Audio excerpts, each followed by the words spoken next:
शमूएल भविष्यवक्ता की दूसरी पुस्तक अध्याय 15।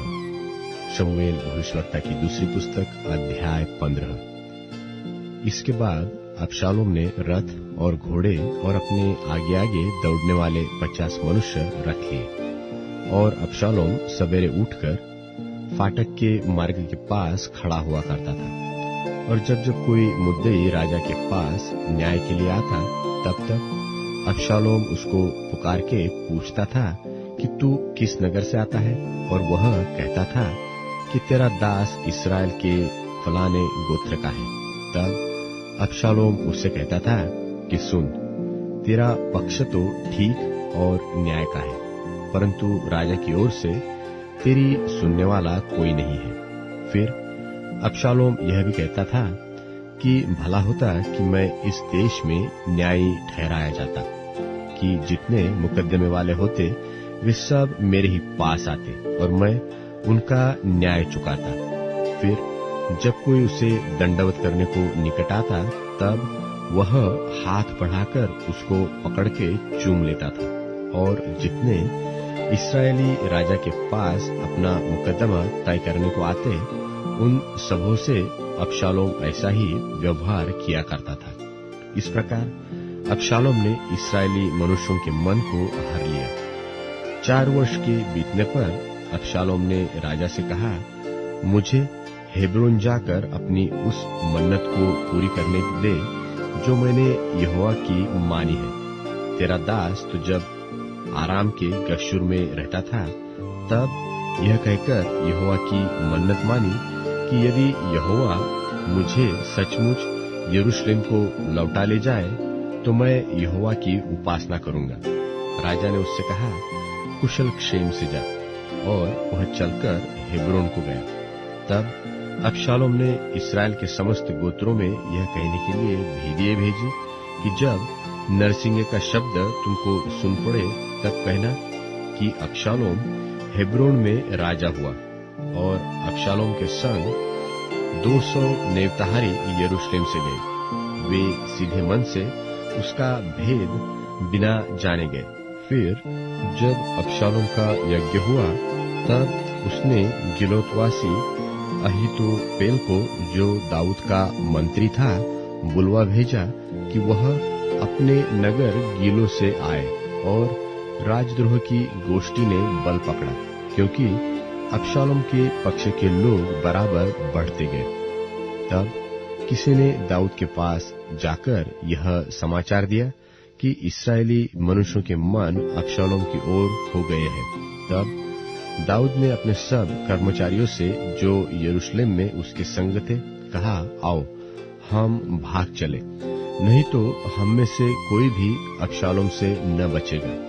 इसलिए फुर्ती करते चले चलो, ऐसा न हो कि वह फुर्ती करके हमें आ घेरे और हमारी हानि करे और इस नगर को तलवार से मार ले।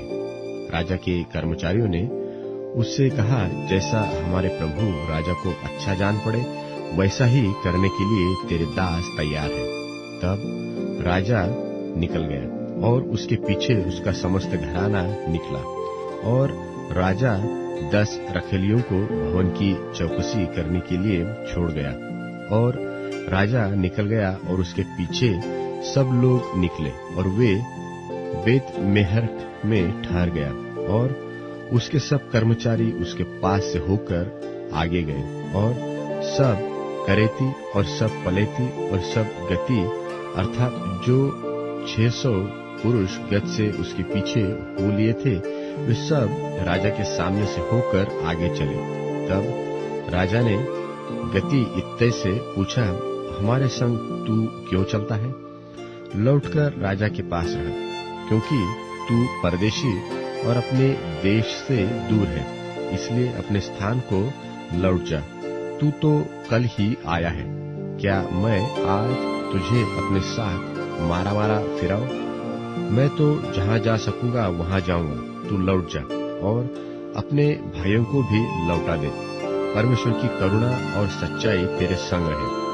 इत्ते ने राजा को उत्तर देकर कहा, यहोवा के जीवन की शपथ और मेरे प्रभु राजा के जीवन की शपथ, जिस किसी स्थान में मेरा प्रभु राजा रहेगा, चाहे मरने के लिए हो चाहे जीवित रहने के लिए। उसी स्थान में तेरा दास भी रहेगा।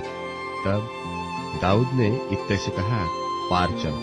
सो गती इत्तै अपने समस्त जनों और अपने साथ के सब बाल बच्चों समेत पार हो गया। सब रहने वाले चिल्ला चिल्ला कर रोए और सब लोग पार हुए, और राजा भी किद्रोन नाम नाले के पार हुआ, और सब लोग नाले के पार जंगल के मार्ग की ओर पार होकर चल पड़े। तब क्या देखने में आया कि सादोक भी और उसके संग सब लेवीय परमेश्वर की वाचा का संदूक उठाए हुए हैं, और उन्होंने परमेश्वर के संदूक को धर दिया। तब एब्यातार चढ़ा, और जब तक सब लोग नगर से न निकले तब तक वही रहा। तब राजा ने सादोक से कहा, परमेश्वर के संदूक को नगर में लौटा ले जा। यदि यहोवा की अनुग्रह की दृष्टि मुझ पर हो तो वह मुझे लौटाकर उसको और अपने वासस्थान को भी दिखाएगा।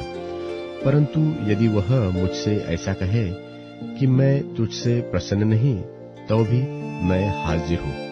जैसा उसको भाए वैसा ही वह मेरे साथ बर्ताव करे।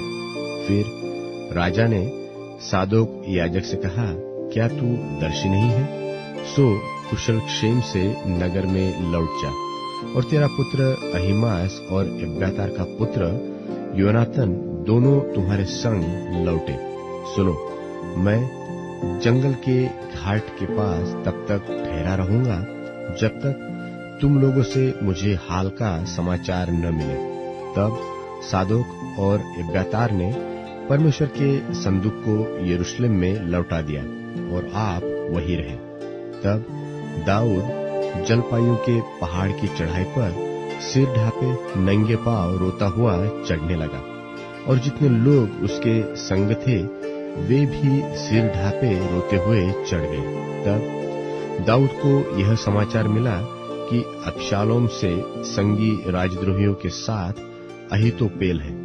दाऊद ने कहा, हे यहोवा, अहीतोपेल की सम्मति को मूर्खता बना दे। जब दाऊद चोटी तक पहुंचा जहां परमेश्वर को दंडवत किया करते थे, तब एरेकी हुशै अंगरखा फाड़े सिर पर मिट्टी डाले हुए उससे मिलने को आया।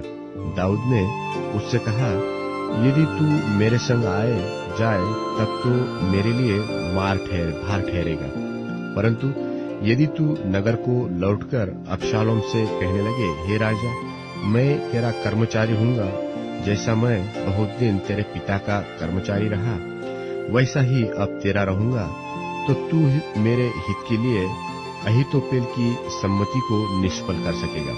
और क्या वहां तेरे संग सादोक और एब्यातार याजक न रहेंगे? इसलिए राजभवन से जो हाल तुझे सुन पड़े उसे सादोक और एब्यातार याजकों को बताया करना। उनके साथ तो उनके दो पुत्र अर्थात सादोक का पुत्र अहीमास और एब्यातार का पुत्र योनातान वहां रहेंगे। तो जो समाचार तुम लोगों को मिले उसे मेरे पास उन्हीं के हाथ भेजा करना। और दाऊद का मित्र हुशै नगर को गया, और अबशालोम भी यरूशलेम में पहुंच गया।